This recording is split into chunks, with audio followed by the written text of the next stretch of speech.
धाम की, मथुरा धाम की, नवद्वीप धाम की, श्री जगन्नाथ स्वामी की, यमुना माई की, श्रीमती तुलसी देवी की, सामवेद भक्त वृंद की, गौर Premanandi. All glories to the assembled devotees, all glories to the assembled devotees, all glories to the assembled devotees, all glories to Shri Guru and Gauranga, Srila Prabhupada ki jai, Srila Gurudev ki jai. Hare Krishna and good morning. Welcome to this morning's Srimad Bhagvatam class. We are reading from Canto 1, Chapter 8, Text 34. And the title of...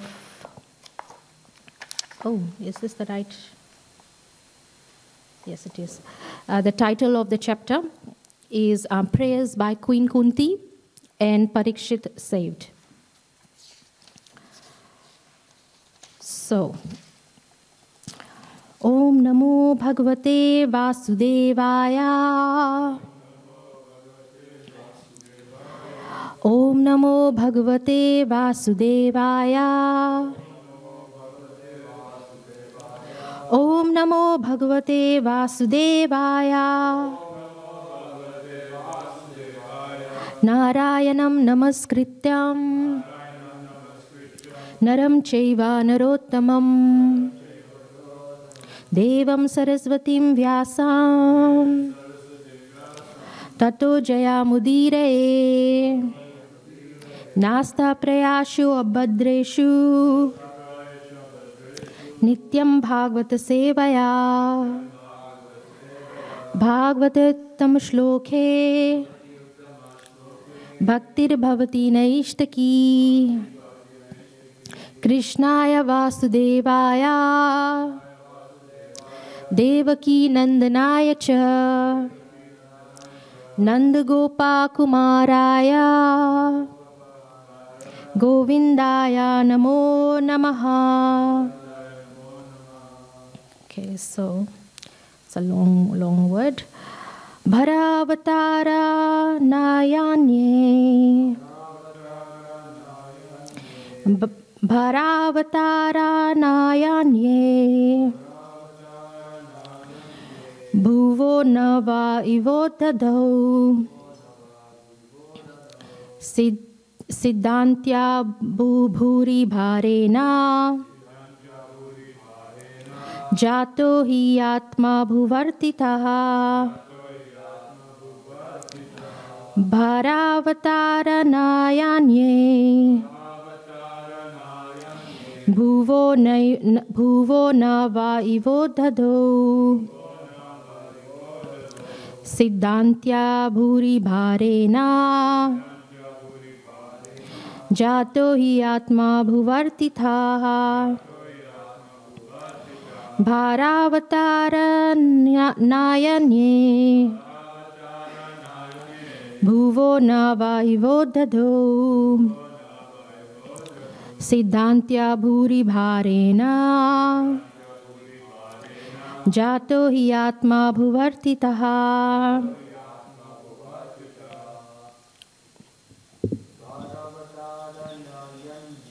Bharavatara Nayanye Bhuvo Nava Ivodadau Siddhantya Bhuri Bharena Jato hi Atma Bhuvartitaha. Bharavatara Nayanye Bhuvo Nava Ivodadau Siddhantya Bhuri Bharena Jato hi Atma Bhuvarvitaha.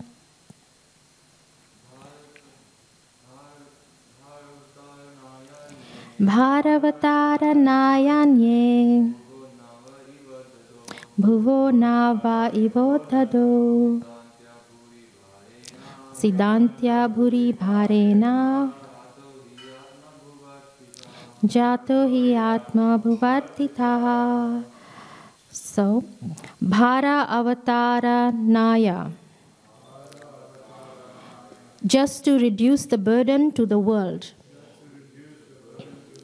Anye, others, bhuva, of the world, nava, boat, iva, like, udadho, on the sea, sidantyaha, aggrieved, bhuri, extremely, bharena, by the burden, jataha, you were born, he, certainly, atma bhuva, by Brahma, artitaha, being prayed for. So we've got the translation. Others say that the world, being overburdened like a boat at sea, is much aggrieved, and that Brahma, who is your son, prayed for you, and so you have appeared to diminish the trouble. So we can repeat. Others say that the world, being overburdened like a boat at sea, is much aggrieved, and that Brahma, who is your son, prayed for you, and so you have appeared to diminish the trouble. So we've got the purport here by His Divine Grace. I see Bhaktivedanta Swami Srila Prabhupada ki jai. So the purport says, Brahma, or the first living being born just after the creation, is the direct son of Narayan. Narayan, as Garbhodakshai Vishnu, first of all entered the material universe. Without spiritual contact, Metta cannot create. This principle was followed from the very beginning of the creation. The Supreme Spirit entered the universe, and the first living being, Brahma, was born on a lotus flower grown out of the transcendental abdomen of Vishnu. Vishnu is therefore known as Padmanabha. Padmanabha, Brahma, is known as Atma Bhu, because he was begotten directly from the father without any contact from the mother Lakshmi. Lakshmi ji was present near Narayan, engaged in the service of the Lord, and still without contact with Lakshmi ji, Narayan begot Brahma. That is the omnipotency of the Lord. One who foolishly considers Narayan like other living beings should take a lesson from this. Narayan is not an ordinary living being. He is the personality of Godhead himself. And he has all the potencies of all the senses in all parts of his transcendental body. An ordinary living being begets a child by sexual intercourse, and he has no other means to beget a child other than the one designed for him. But Narayan, being omnipotent, is not bound by any condition of energy. He is complete and independent to do anything and everything by his various potencies, very easily and very perfectly. Brahma is therefore directly the son of the father and was not put in the womb of the mother. Therefore, he is known as Atmabhu. This Brahma is in charge of further creations in the universe, secondarily reflected by the potency of the omnipotent. Within the halo of the universe, there is a transcendental planet known as Shwetadeep, which is the abode of Kshirodakshai Vishnu, the Paramatma feature of the Supreme Lord. Whenever there is trouble in the universe that cannot be solved by the administrative demigods, they approach Brahmaji for a solution. And if it is not solved by even Brahmaji, then Brahmaji consults and prays to the Kshirodakshai Vishnu for an incarnation and solution to the problems. Such a problem arose when Kams and others were ruling over the earth, and the earth became too much overburdened by the misdeeds of Asuras. Brahmaji, along with other demigods, prayed at the shore of Kshirodakshai ocean, and they were advised of the descent of Krishna as the son of Vasudeva and Devaki. So some people say that the Lord appeared because of the prayers of Brahmaji. Okay, so we'll do the Mangal Charan.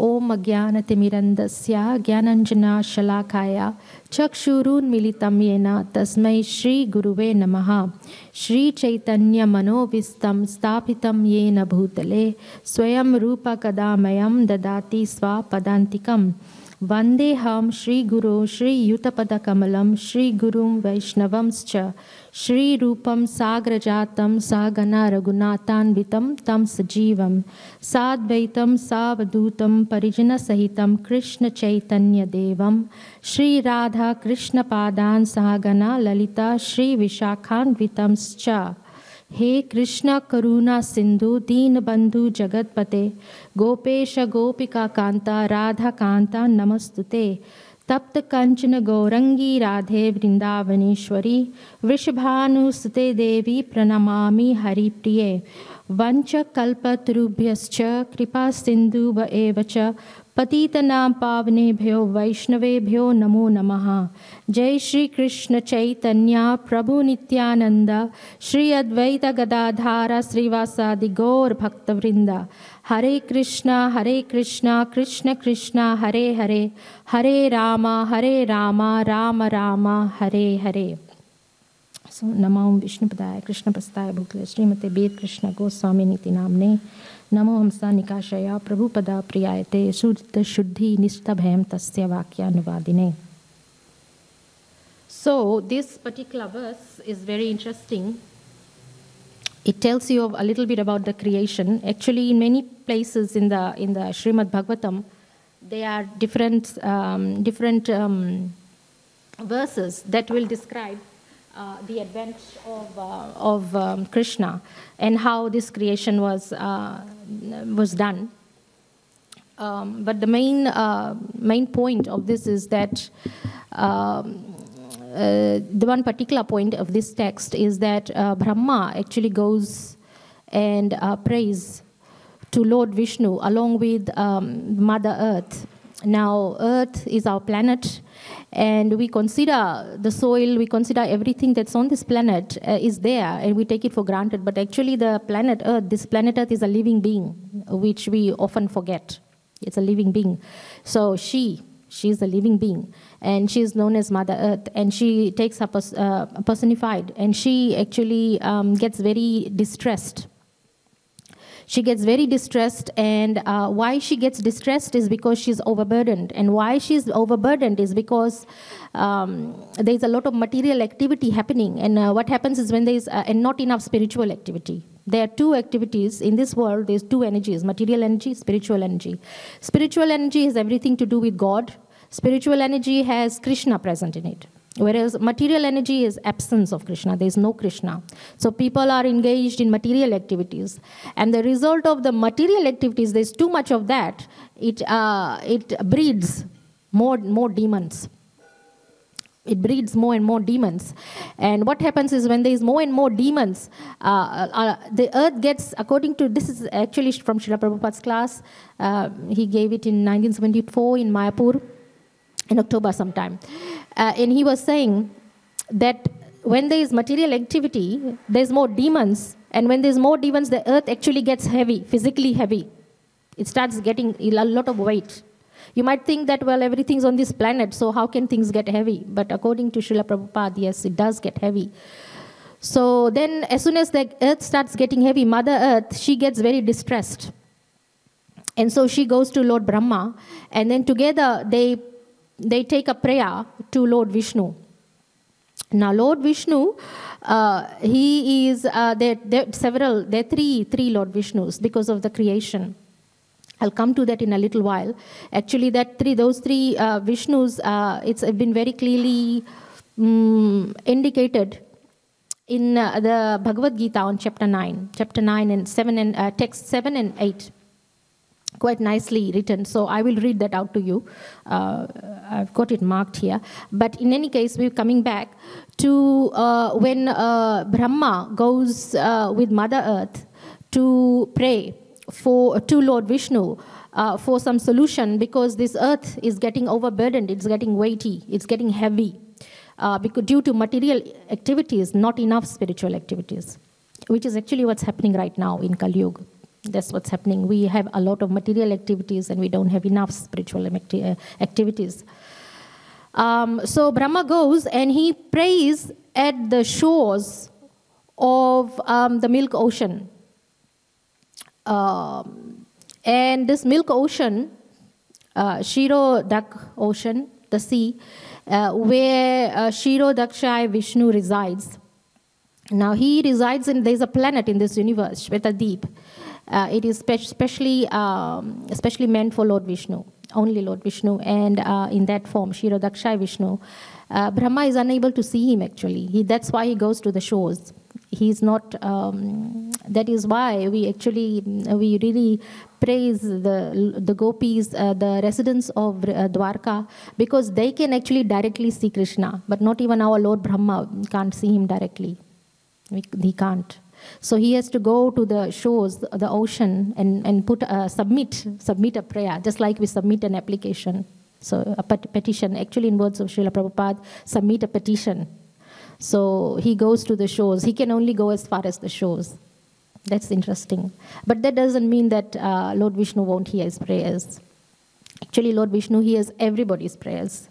That we discussed that in the last class. This little girl asked her father, how far is God? Actually, God is as far as he can hear you, and he can hear you straight away. Because he resides in your heart. Kshirodaksha Vishnu actually resides in your heart as the soul. So they go and they ask Lord Vishnu for a solution to come down to this earth. And of course, we know in the Bhagavad Gita, anybody who wants to know the secret of the universe should really read the Bhagavad Gita. And it's really, once I was actually in Moolamba for 6 months training under Narasimha Kamacha. He was teaching me deity worship. So I had the very blessed opportunity of serving there for 6 months. And I helped out in the gift shop.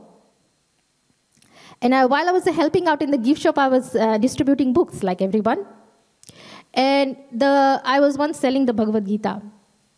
And this Bhakta came, a new person coming to the temple. I said, well, here's the Bhagavad Gita, and it holds the secret of the universe. And he said, the secret of the universe? And I said, yes. Because Lord Krishna has told, all the instructions are given there. Whatever you need, it's all there. And he said, how much is it? And I said, $15. It was a hardcover, I think it was. I said, $15. He said, so cheap. The secret of the universe is going for $15. That's amazing. If you want to know the secret of the universe, it will be millions and millions of dollars and not enough. But the thing is that the entire creation, how it's been created, who is God, what should we do, how can we make this a perfect world, all the secrets, how many atoms, what's the time like, what kind of people they are, how many species they are, science, you name it, it's all in the Bhagavad Gita. Everything, in a very compressed nutshell form, everything is there. And this creation also is there. And there's a chapter there, chapter 9, and it says confidential knowledge. So confidential knowledge, as soon as people listen to confidential knowledge, they say, oh, confidential knowledge, that's a secret. I want to know the secret.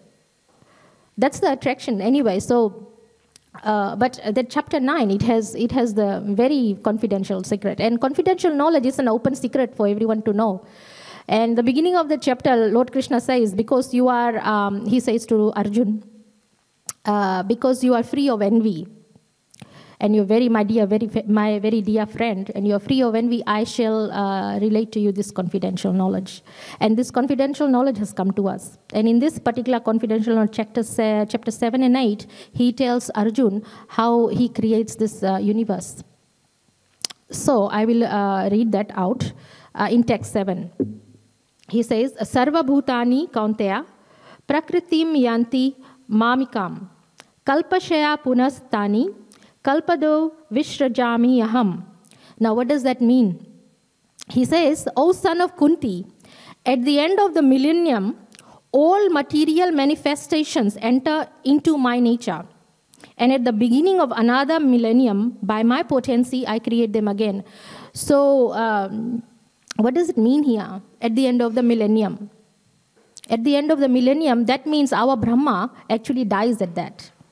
Our Brahma has got, how many years does he live? Does anyone know? I'm sure you know. How many years does Brahma live? In his time, 100 years. In our time, we also have got 100 years. But our 100 years and Lord Brahma's 100 years, there's a vast difference. In fact, there's a difference of, I can't even calculate. But according to here, one day of Lord Brahma is 4,300 million years. One day, 4,300 million years. So how many of you remember, anyone remembers what they were doing 4,300 million years ago? No. No one remembers. We can't even remember what we did yesterday. So the time span is quite vast. One day of Lord Brahma is 4,300 million years, and one night also is 4,300 million years. And that's just one day. Then he has 30 days and 30 nights in 1 month. So he also has 1 month just like we do. And then he has 12 months just like we do. It's written here in the Bhagavad Gita. If you want to go back and refresh your memory, it's text 7, chapter 9. So he has 30 days, 30 nights, and he has 12 months. So only one day is 4,300 million years. So you multiply all that. My mathematics is not good, even if I was a mathematics teacher in Fiji, but still, that's a long, long, long time. So then you count all of those days and nights and months, and then convert that into 100 years, and that's the length of Lord Brahma's life. And at the end of that, he dies. So if you want to know how old Brahma is right now in his years, he's halfway there. He's around 50, 52 years old around his time. So he's got another 50 years to go, approximately. So we have no fear of the earth annihilating right now, because as soon as Brahma dies, there's annihilation. Annihilation means there's total destruction.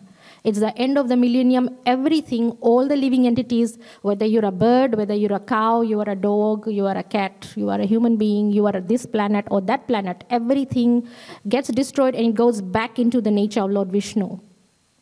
Now, which Lord Vishnu? There are three, as we know. The first one is the Mahavishnu, who is Karana Daksha Vishnu, and he produces millions and millions of universes just by the pores of his skin, just by breathing. So he breathes out a universe, many millions of universes come out. And he breathes back in, they all go back in. So at the millennium, our universe, particular universe, goes back in. And all the living beings go back in. And then he breathes out, and then we get manifested again. How we get manifested is from the point we left off. So if you happen to be a bird flying at the at the end of the millennium, and you go back, you get destroyed and you annihilated, you go back into Vishnu, and then when he breathes out, you'll come back as that bird. Or whatever desire you might have had. You might have had a desire to, be a demigod, and you have the qualifications to be a demigod, you'll come out as a demigod. So this particular chapter is telling us about that. There's a different annihilations also. Not only at the end of millennium, the annihilation also happens when Lord Brahma goes to sleep. Because he goes to sleep for 4,300 million years, our time. Everything annihilates at the time. So pray that you are not there when he's sleeping. But of course we'll be there. We are souls, Jiva souls. We've been born again and again and again. And the reason, the way to prove it, that we were there during annihilation, is that we are not in spiritual world yet. If we were in spiritual world, then we wouldn't be sitting here, because no one returns from there. It's forever. You stay there till eternity, enjoying pastimes with the Lord, or maybe in one of the Vaikuntha planets.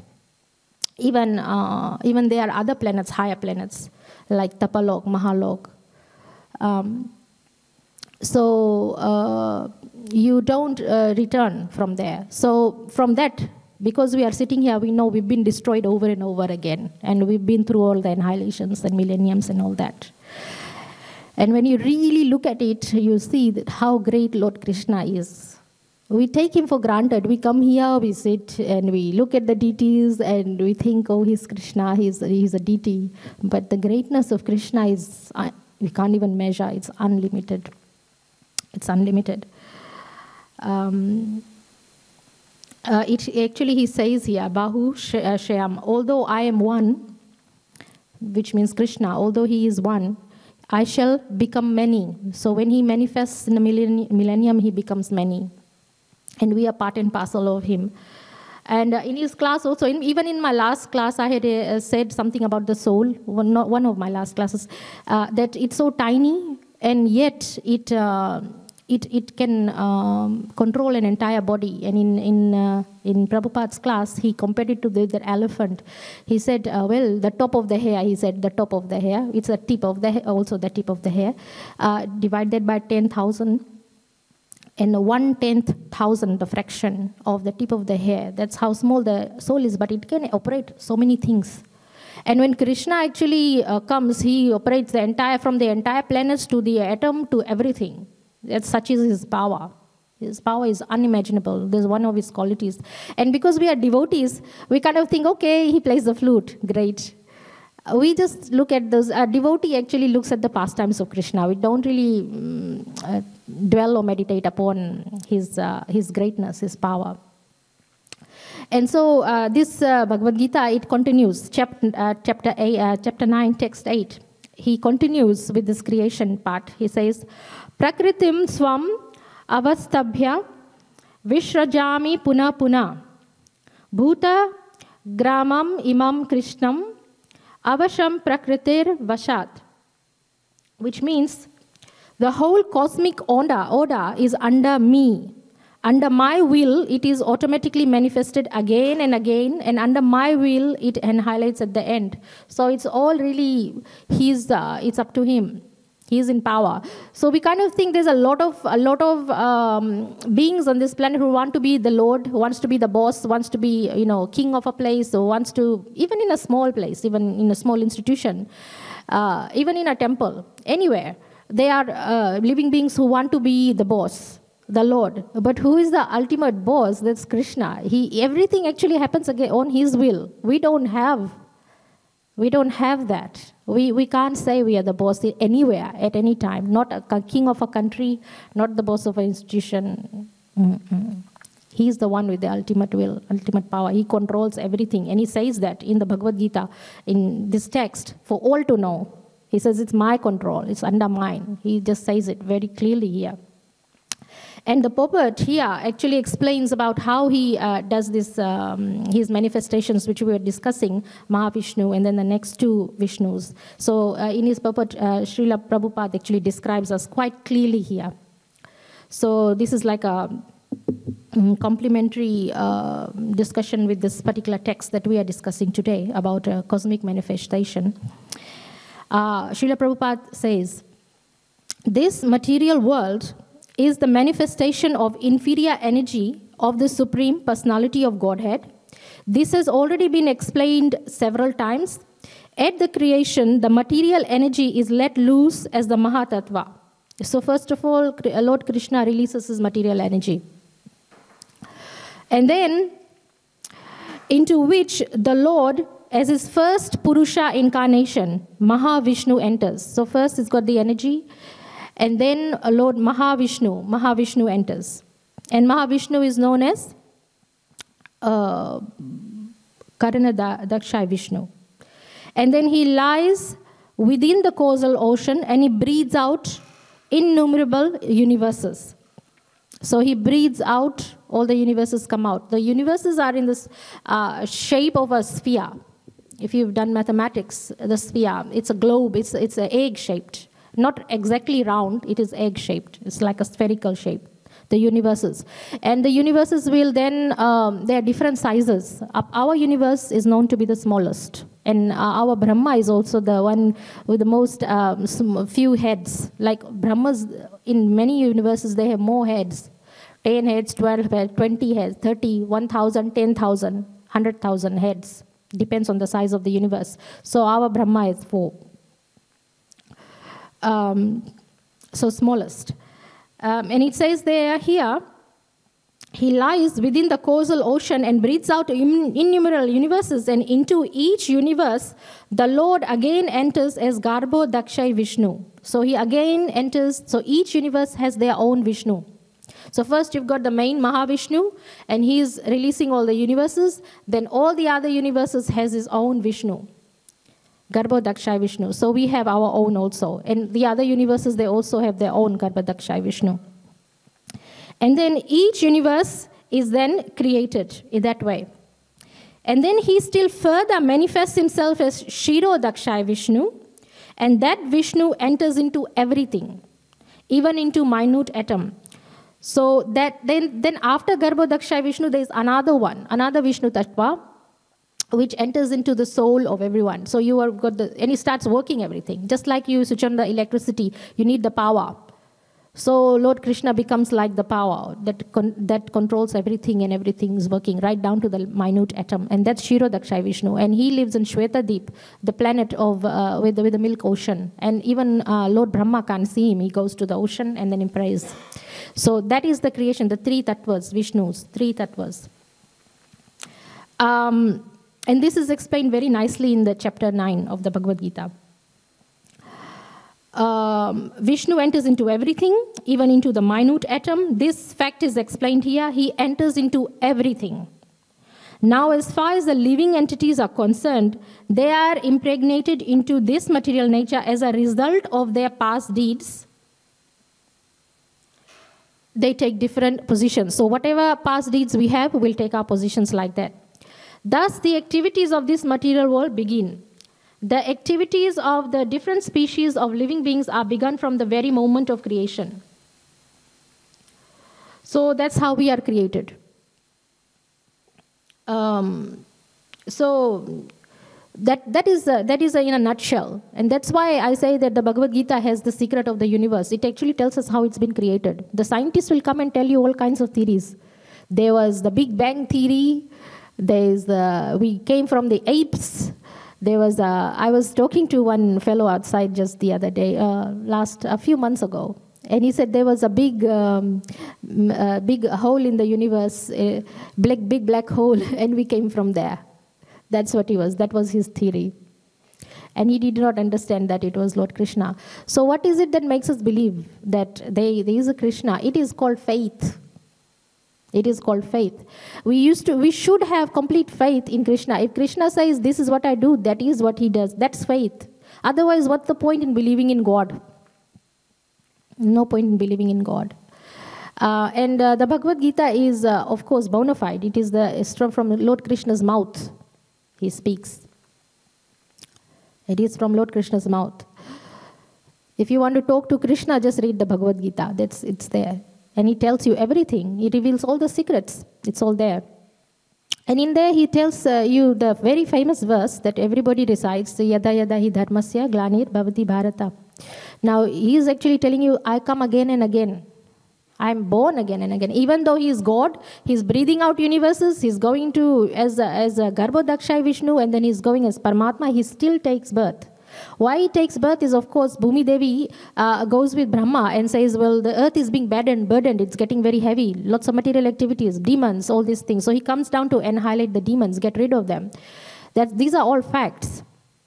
So he comes for that, and he tells us. So what about this plan? We are very interested in us. What about us? What about this age? Is he going to come? And in that class of Srila Prabhupada, he also already said, Lord Krishna has already descended. Lord Krishna has already descended. He's here now. And how is he here? First, he came as Lord Chaitanya Mahaprabhu. And he gave us the Mahamantra. And the Mahamantra is not anything ordinary. That is another thing, another point that we actually stress. A lot of people, they sleep or they don't even they don't worry about it. If somebody singing kirtan, they say, oh, is a bad kirtan singer or a good kirtan singer.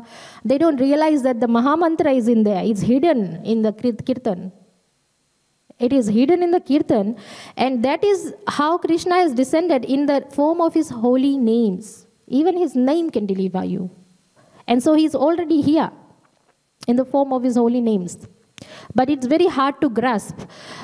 In his class, Srila Prabhupada said, Srila Haridas Thakur, most qualified, he is already liberated soul, he was chanting Hare Krishna. And he said, actually, the Hare Krishna Mahamantra in reality is meant for them, the liberated souls. Not for rascals, he said. But then why are we chanting? Because we are rascals. We are not on that platform. So why are we chanting? And the answer is, we are chanting because of this verse we rehearse every morning, Cheto Darpana Marjanam.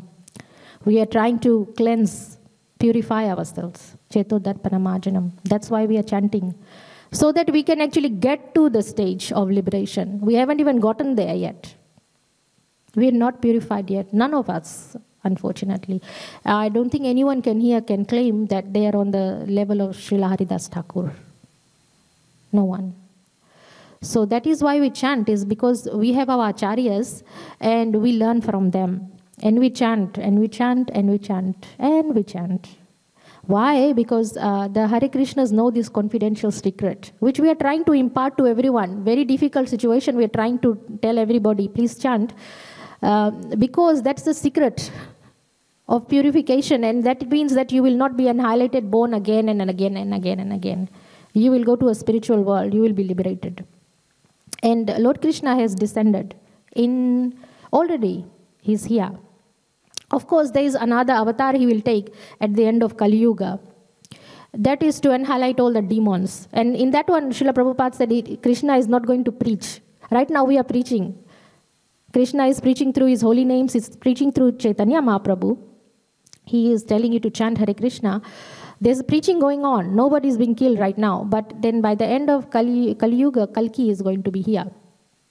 Kalki is simply going to chop your necks. Actually, the words that Srila Prabhupada used was cut their throat.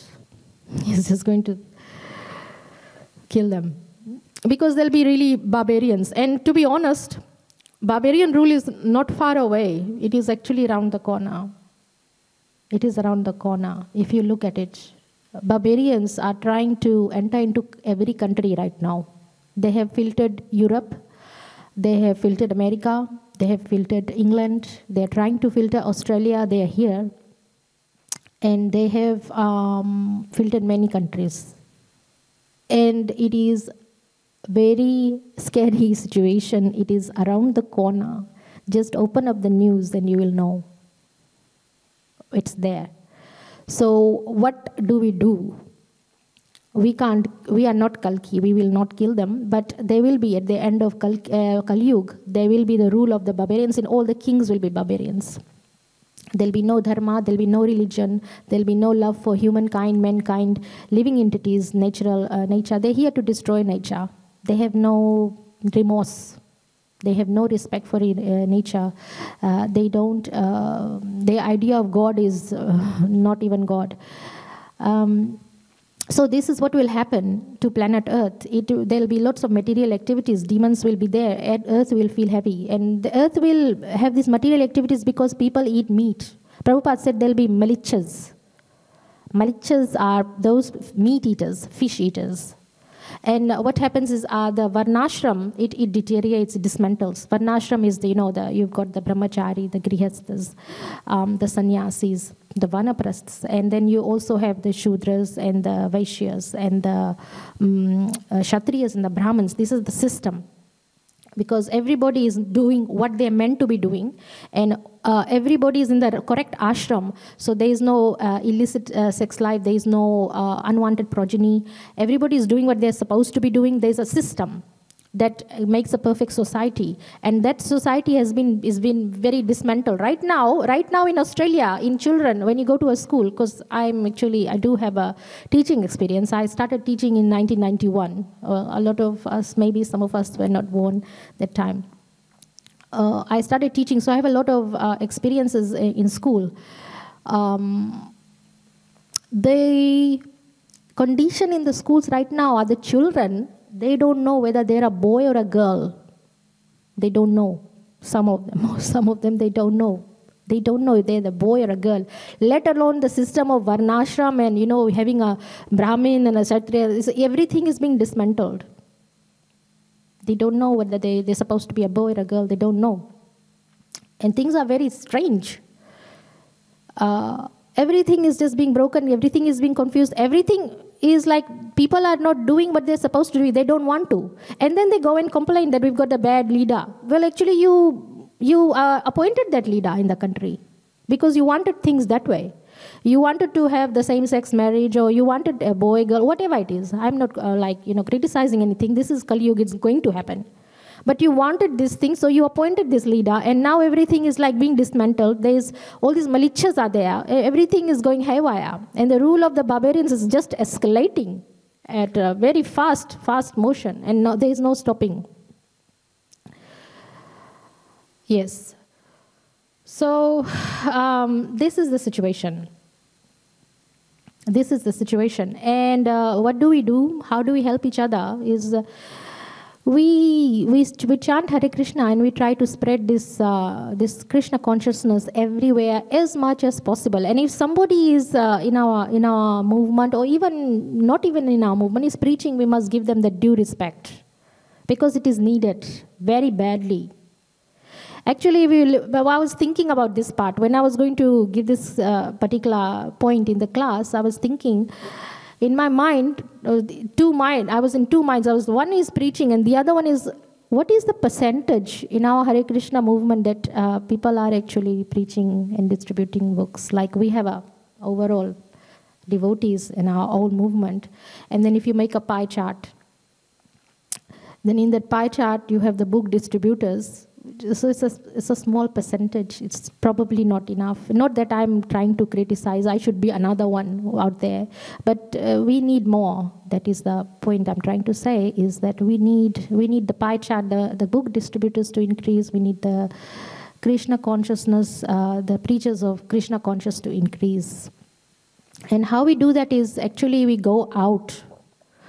We go out. That is one point. That is why I understand why my spiritual master, he goes door knocking. He goes home door to door. He never comes. He comes to the temple, of course, but very rare.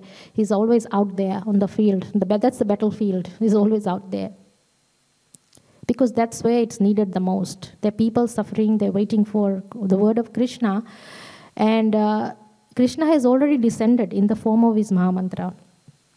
And we really need to be out there with the people.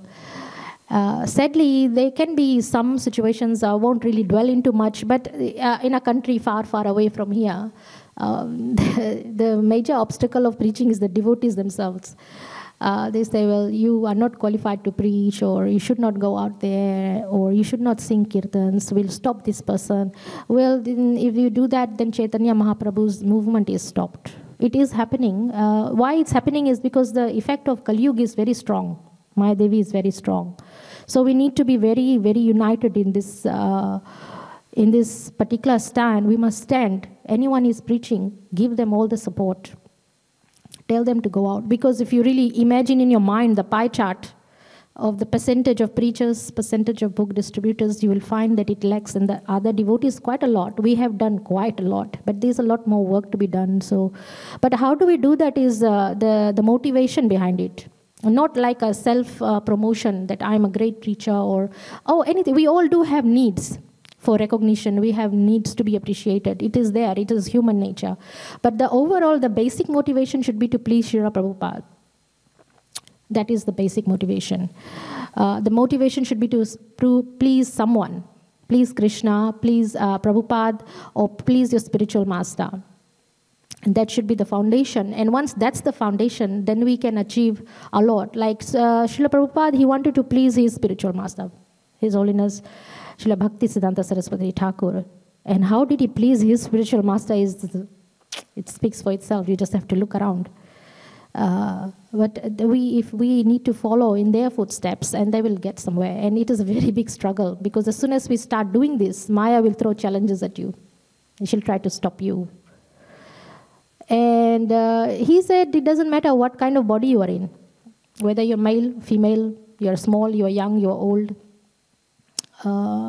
Of course, being female and being younger does have its challenge. People won't take you seriously. And I had that problem. I still do sometimes. This is a Mataji, but she know. I mean, I'm not criticizing. It's just the understanding. We need to, it will be like that. It will be like that. Even Lord Jesus Christ had this. Not that I know much. I don't know much. In fact, my knowledge is very small. But I'm simply trying to follow what Srila Prabhupada is saying, that every boy and girl, your responsibility is to preach. It doesn't matter if it is just a small thing, just give somebody the Maha Mantra, but you are doing something. Everyone, it is everybody's duty. That is Srila Prabhupada's instruction, everybody. Why? Because it is needed very badly. Because we are escalating very fast towards the barbarian rule, towards a Kali Yuga is progressing, and really there is no way out other than we don't have any other way out other than the holy names. And we have to elevate to that. And we need to have the faith. So that is the gist of this particular verse. I'm just looking to see if there's anything there that I might have missed.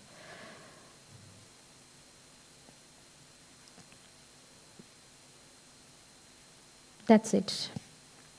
And there is one other thing that Srila Prabhupada said, faith is important, but you need to be completely surrendered to Krishna. Otherwise, there is no spiritual progress.